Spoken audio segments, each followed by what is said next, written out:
बुद्ध्यहङ्कारचित्तानि नाहं न च श्रोत्रजिह्वे न च घ्राणनेत्रे न च व्योमभूमे न तेजो न वायु चिदानन्दरूपा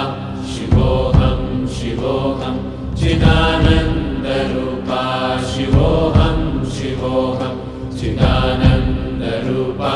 शिवोऽहं शिवोऽहं न च प्राणसंज्ञो न वै पञ्चवायु न वा सप्तधातुर्न वा पञ्चकोश न वा पाणिपादं न चोपस्थपायु चिदानन्दरूपा शिवोऽहं शिवोऽहं चिदानन्दरूपा शिवोऽहं शिवोऽहं